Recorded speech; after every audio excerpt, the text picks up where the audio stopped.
It's the Uprising.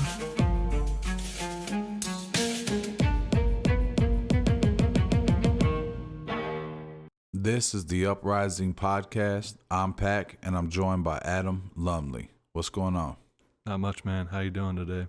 All right, man. Just trying to get through it, man. I think a lot of people in America right now are really, if you ask a lot of people in America right now that question, they're kind of as best as we can. And we got a lot of topics that it's going to be hard to talk about, but it's important for us to talk about. Mm-hmm. So, topics this week is going to be Joe Biden on the Breakfast Club last week talking about you ain't black if you don't vote for him. I'm going to talk about that briefly. Then we're going to talk about the Amy Cooper calling the police on Mr. Cooper, no relation. She was in a park with her dog and called cops on a black man and possibly would have got him murdered if the cops were there. So we're going to talk about that. We're going to talk about George Floyd murder by the police in Minneapolis. And we're going to briefly talk about a Wall Street monster talking about human livestock. So we're going to briefly talk about it as well. Mm-hmm. But first off, let's just get this one out of the way. Joe Biden was on the Breakfast Club late last week, and he did fine in the interview, I thought, comparable for Joe Biden. Yeah. And then he had a some bad moment that really shined a light on his character in my eyes, and a lot of characters, a lot of neoliberals of the Hillary Clinton, Joe Biden wing of the party. Yeah. So essentially he said, Charlamagne the God asked him, what are you going to do for black people at the end of the interview, essentially. And Joe Biden retort was that if you have to tell the difference between me and Trump, you ain't black. Essentially saying that if you don't vote for me, you're not black. Right. Which is absolutely ridiculous. Your skin color is not determined by your vote. I understand what he was saying to a degree, I guess. He was trying to say that one's a white supremacist and I'm not, I guess. But that's the problem. The deeper issue in my eyes is that's what some of these liberal elites have in their thought process when it comes to the black vote, is that they see as black people you don't need to earn their vote because you already have it because the Republicans are so racist and monsters. That's not true. And this way of thinking has done nothing for the black community for the last 40 years since the civil rights. Mm-hmm. And you can argue the last 400 years, even before that. The thinking essentially is, don't you know your place, black people, don't expect more, which is ridiculous. And it needs to change because they, like anyone else, deserve their voice heard and their problems helped and eliminated. And Diddy saying that they need to earn their vote, I respect that. It's gone too long that the government hasn't done nothing, really regressed for doing things for the black community. And I think they're tired of it, and they should be. Yeah, for sure. What do you think, Pac? I think that I think it's very telling. Like when you see Biden on there, it just tells you exactly what establishment Democrats expect. They expect you to vote for them regardless of policy or anything. They're just like, hey, remember me? I'm Joe Biden. I was Obama's VP. You're going to vote for me, right? Because if you don't vote for me, you're not black. Right? So what you're doing is you're playing that card because you're under the assumption that they have to vote for you because what's their other choice? You know what I mean? It's just really telling at what the establishment expects. They expect to just get the black vote automatically without you say doing anything for them or even speaking to any policies that would help the black community at all. It's just one of those things where he let himself know all you have to do is pay attention. And you know what I mean? They will let you know how they feel about you. And that's exactly what he did. He got on there. He got on the Breakfast Club, so he knows what audience he's targeting. Okay. Yeah. And then he says that at the end, like, well, if you're black and you're not voting for me, then you're not really black. What does that even mean? You know what I mean? It means that he assumes that if you're black, you're gonna vote for him anyway. You're voting for me anyway. So what you're really saying is, I don't even need to be on this show. I'm only on it to save face. You see what I'm saying? And it just goes to show the ignorance of the establishment and unfortunately the ignorance of a lot of people, because that's going to work even though it's really nothing. You know what I mean? Yeah. I think that if you just pay attention to him, he's going to let you, like, this is a thing that lets you know how they feel about you. And so knowing that, then let's see where your vote goes. If you're going to vote for him anyway, then it doesn't matter what he says, right? Yeah. If you're one of those, I'm going to vote for Joe no matter what. Like, yeah, he said it, so what?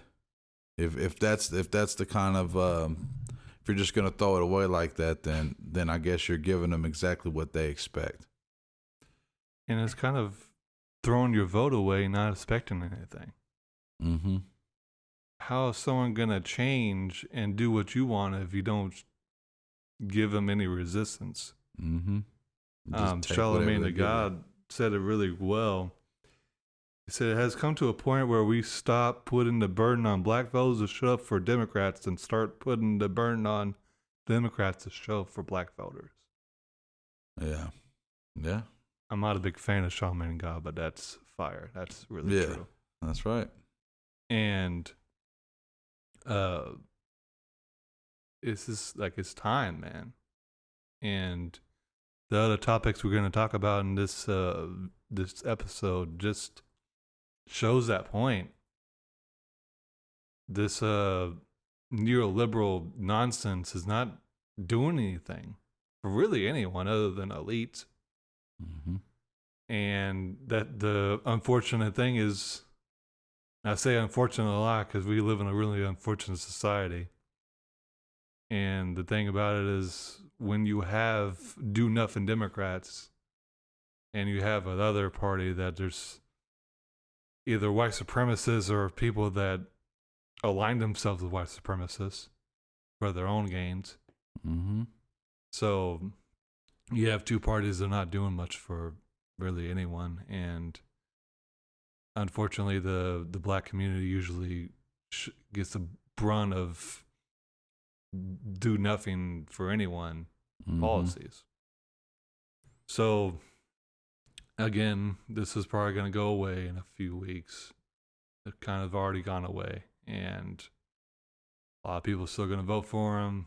He's not going to do anything for anyone, and we're just a vicious cycle when it comes to that. But we have a bigger fish to fry in this episode. I want to talk about the Karen, Amy Cooper, calling the police on Mr. Cooper. So give me 1 second. I'm going to bring up our article talking about that. You have anything else to say about that situation, Pac? No, I mean, what as far as Biden? Yeah, Biden, yeah. Oh no, we can leave Joe right where he's at. Yeah, no kidding. All right, so a white woman called the police on a black man in Central Park. White woman Amy Cooper, black man Mr. Cooper, no relation, just a name coincidence. So Amy Cooper was walking the dog Monday morning while Christian Cooper, no relation, was bird watching. That's what he likes to do.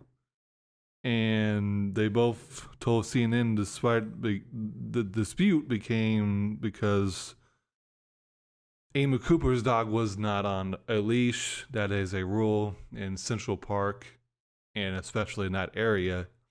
The area they're in was a bird like place that you look at birds. I can't sanctuary. Sanctuary, yeah. A bird sanctuary, and you need to have your dog on a leash, and that's the rules for a reason, because dogs like eating birds. They like tearing stuff up. Mm-hmm. Even that, and two, should have your dog on a leash anyway, even not in that situation.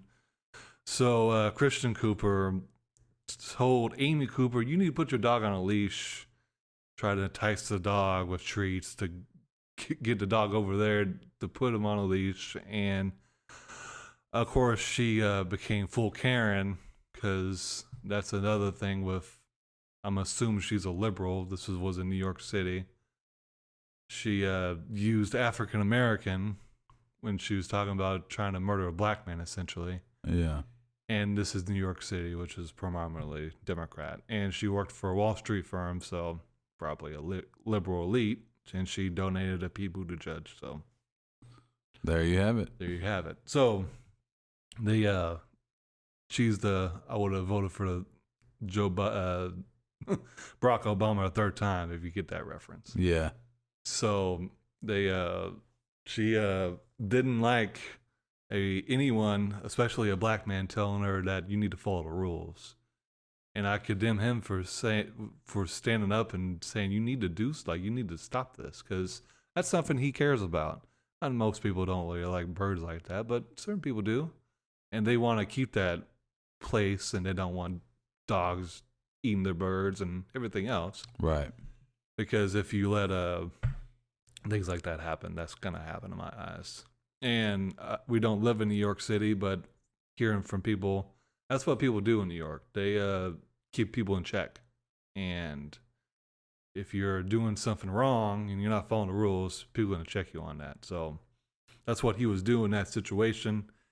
And Amy Cooper didn't like that, so she wanted to call the police. And she was saying the African American man's threatening my life and threatening my dog's life.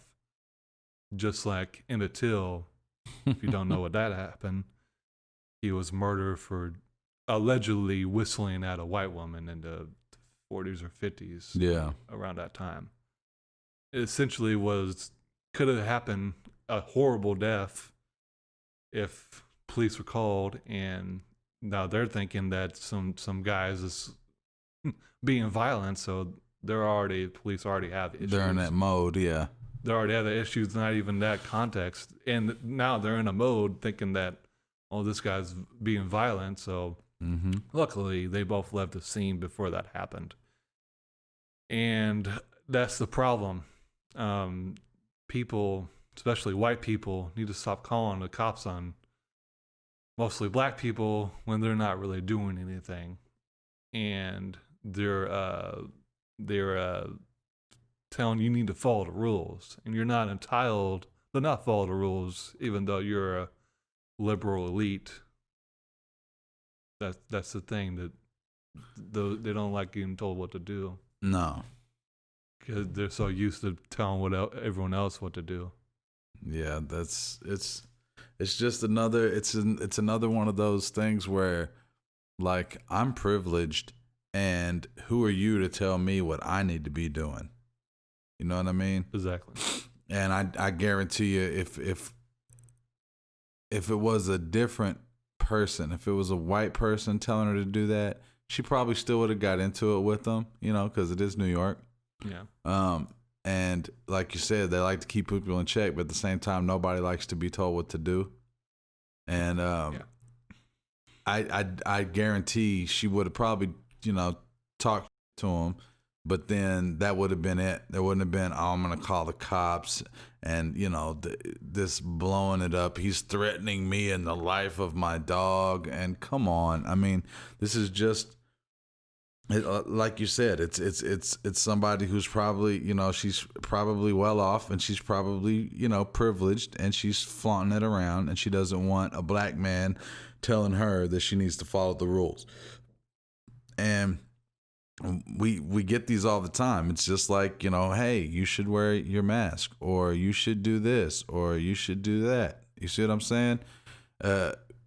Anytime you tell one of these people that they're so like, I'm not sure the word for it. It's like they're so sheltered, but in a different way. Like they're Entitled as well. Yeah, they're entitled. Yeah, but they're like, if anybody comes in here trying to tell me what to do, she knew she wasn't following the rules. You know what I mean? She said it herself. Right. She don't care. She's like, whatever. Like, who are you? You're not going to make me do anything.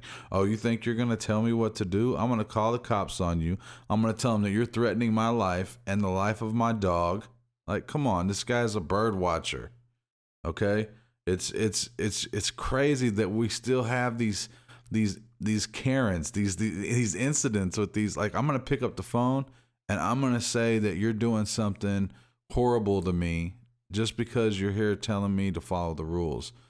And then it gets blown into this big thing. Now let's say the cops were called, and I mean, well, the cops were called, but let's say the cops did show up, and they're already assuming this is a guy who's threatened her life and threatened the life of the dog.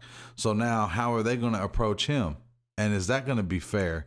Because she's fabricated something.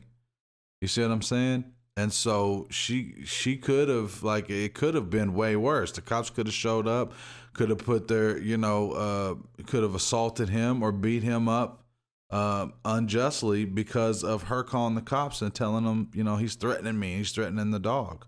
So it could have definitely went worse.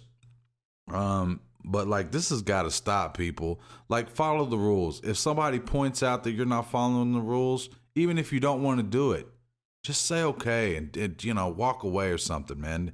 There's no need for you to like call the cops on somebody and say this person's trying to tell me to follow the rules. Of course, that's not what she said, because that would sound ridiculous.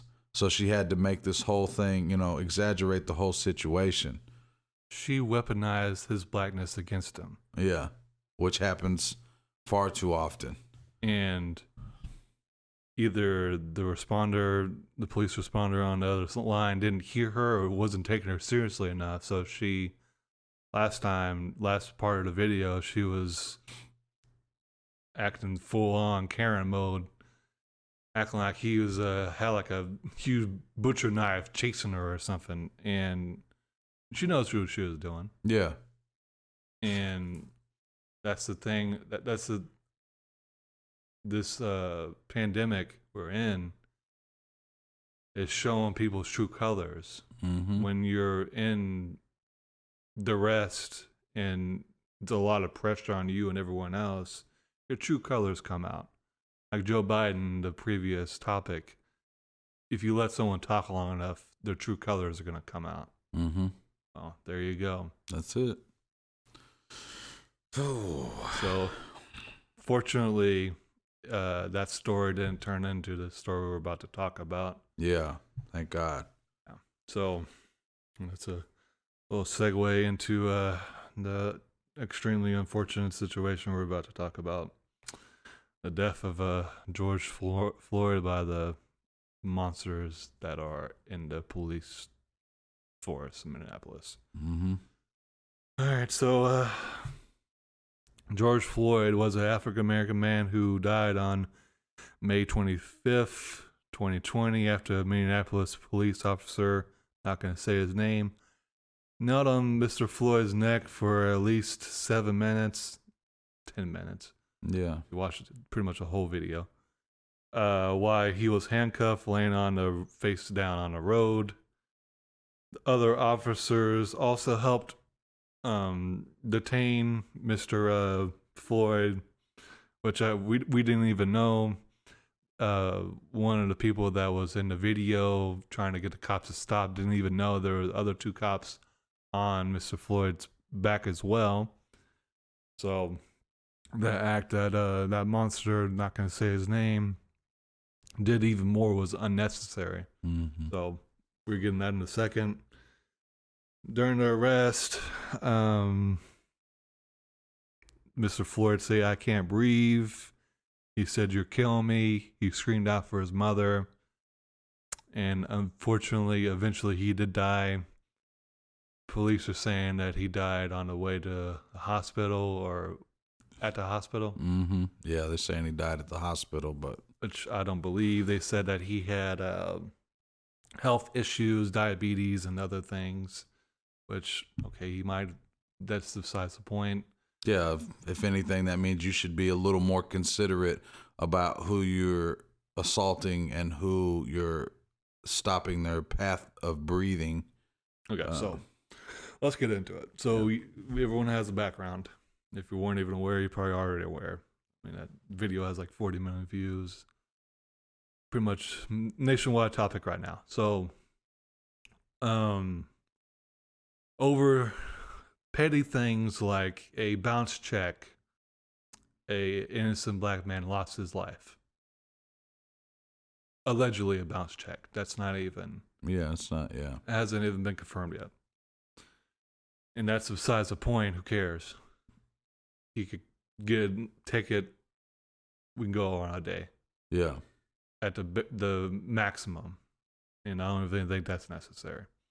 So, like our previous topic, calling the police on black people has a tendency to either few things happen, unfortunately. Either they get the crap beat out of them, or worse, they get murdered. And this is continuing and continuing. mm-hmm. And it's being amplified with this pandemic. So the police are just cracking down even more than they already have. In the last few weeks, people have died from police misconduct and brutality Mm-hmm. at an alarming rate. And this issue is just getting worse, not getting better. And it's been an issue for 400 years. But like Will Smith said, racism's not getting worse, it's just getting filmed. Right. And we have to do something about this problem. Like, why is this so acceptable in our society that we're allowing police to murder people? And that's murder. He had his knee on someone's neck for 10 minutes, 7 minutes, whatever. Yeah. And the reason why he did it, because he's a little man with a big gun. He did that because, unfortunately, a lot of cops have this mentality of, I'm superior, you need to bow to me. Mm-hmm. And he took it too far. And Yeah. that mindset shouldn't even exist. Police work for us. We shouldn't fear police.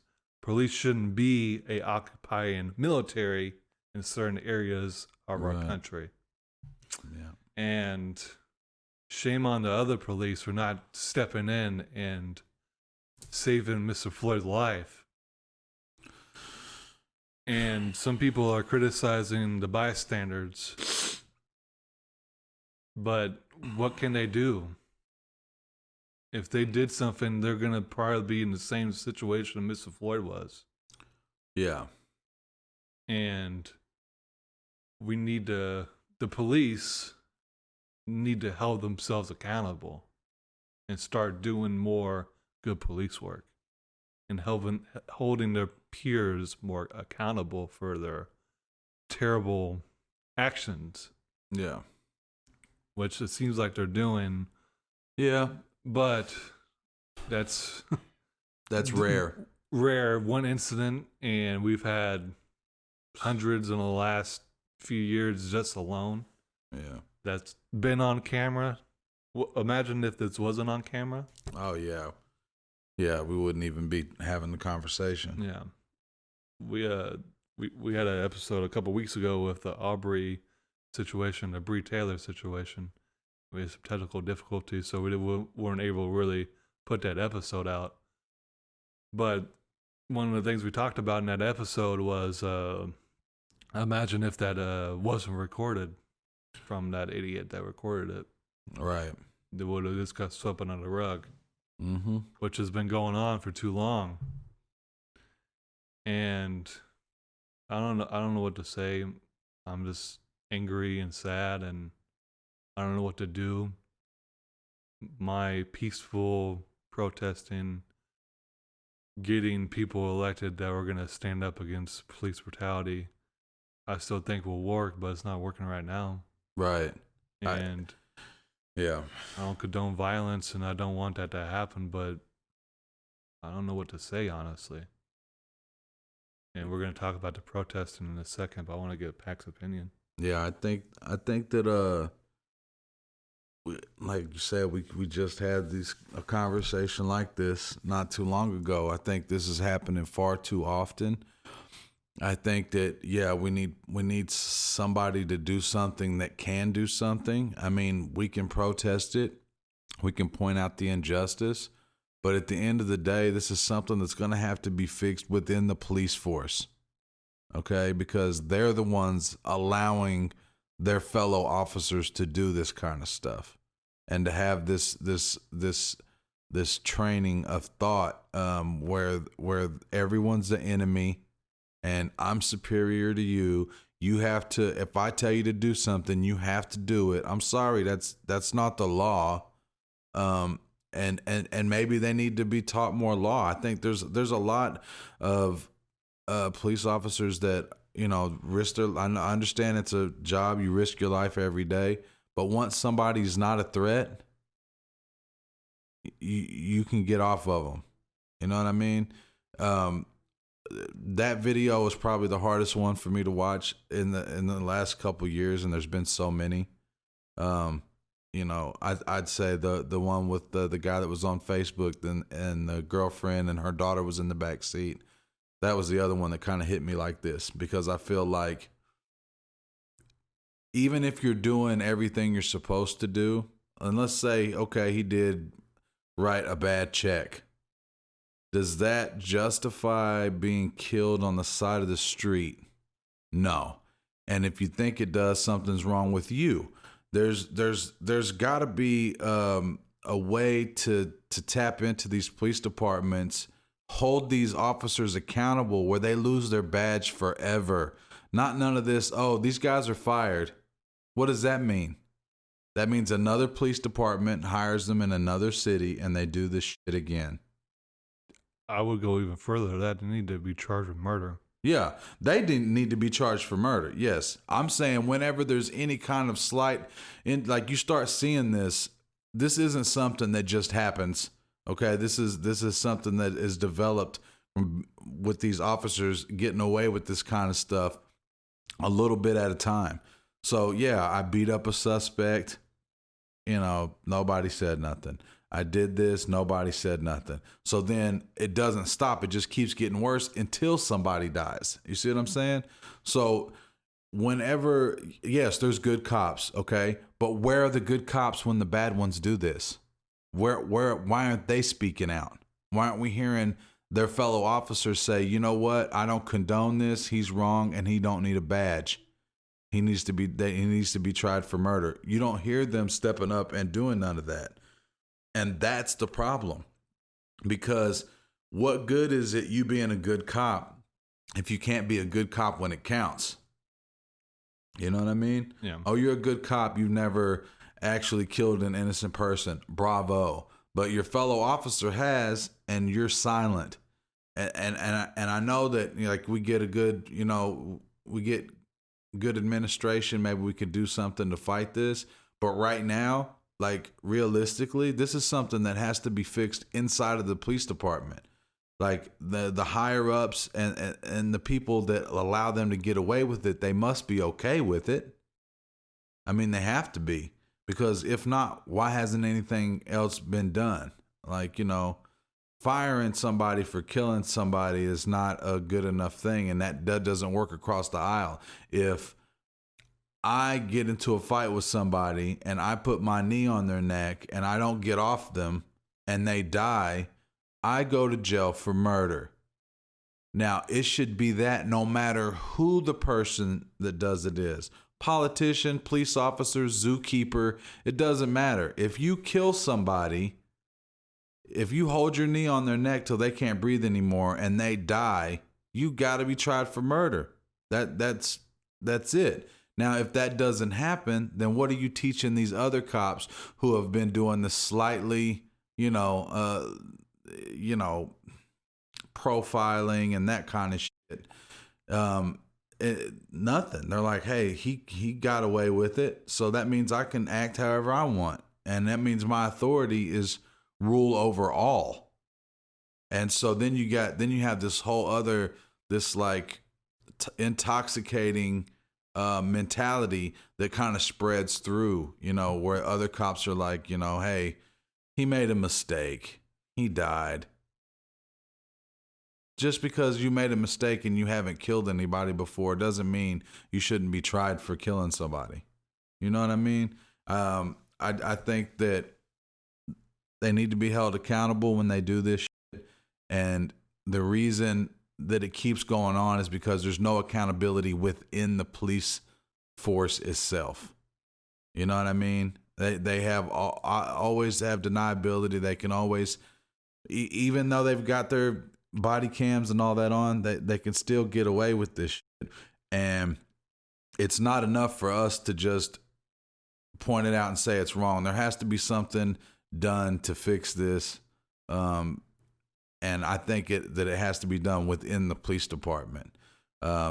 Unfortunately, it's, a lot of times that's not going to work because you got the police policing themselves. And of course, they're going to let themselves get away with whatever. So it's a sad story, and I hope that they get. I hope that especially the officer that was on his neck gets convicted of murder because that's exactly what it is. They said he died at the hospital. I'd argue that we watched him die live on camera. I hate seeing these stories, and something definitely needs to be done about it. I just think that. I think that it's going to have to start with the inside of the police department, because if they're not holding themselves accountable for anything, then nobody else is going to hold them accountable, So that's pretty much all I got to say about that. And the thing about it is they have this opinion and this mindset of it's us against them. Mm-hmm. Why are you going against us? They're the issue. Mm-hmm. And that needs to be eliminated. That's not acceptable. Yeah. At all. And we need to have bring back community policing. What I mean by that is a few things. Having police live in the areas that they're patrolling. Yeah. Yes. Having relationship with the community, so they're less likely to murder someone if they know that person. And I think the black community needs to start arming themselves as well. I don't like saying that, but you see these protesters in Michigan and California fighting cops and everything. They're not getting the crap beat out of them. They're not getting shot and murdered. Why is that? One of the reasons because they're mostly white. With the other reason though, because they have guns, and the police know that if they do some to them, they might die. Right. So I don't like that, and I wish it was the other way, but my way's not working right now, unfortunately. And this problem's not going away. No. And the president he had a very brief statement on the situation. This is Donald Trump. At my request, FBI and the Department of Justice are already well into an investigation to the very sad and tragic death of George Floyd. That's all he had to say. Tragic death, not the tragic murder. Yeah. And just he went the back death. to his Because everybody knows he fell down, right? Obama Gate nonsense, and he at least said something on it. And I gotta know if you if at this point you're still like rooting for this guy. I gotta know why. What is your motivation for rooting on this president for 4 more years? If you have that answer, please drop it in the comments. I am super interested to know. I'm being serious, so serious right now, because I it's beyond my comprehension. I can't think about like all of these things that he's done and you still being supportive of him. So I've got to know what keeps you supporting him after all of this time. I just wanted to put that in there. no, that's fine. I mean, I don't understand it either. What has he done? The only thing he's really accomplished is putting 2 more Supreme Court people, which is enough for a lot of people, and tax cuts, which only affect 10% of our population for the most part. Yeah. So his slogan now is "Keep America Great." I don't see how that's possible. I don't know what he's done to make America great. One of my things about this is white people, we got to keep on standing up against injustice, and our voice is important, but the black leaders and black people's voice is the most important when it comes to this. Mm-hmm. And we need to step aside and let them let their voices be heard, and what their ideas of course of action to stop this issue. And white people's role in my eyes, this needs to be supportive, and we got your back, and we your lives do matter to us, and who's gonna understand that their lives better than their own lives? Like, Yeah. I mean, you can sympathize with the black community as much as you can, but you don't know what they're fully going through because you yourself hasn't gone through those issues. Right. So we that's the thing. And we're going to talk about the protests. I got to give it to a lot of people that weren't black or at those protests, helping possibly solve issues and letting their voices heard against injustice that's going on with that murder and previous murders. It's the Uprising.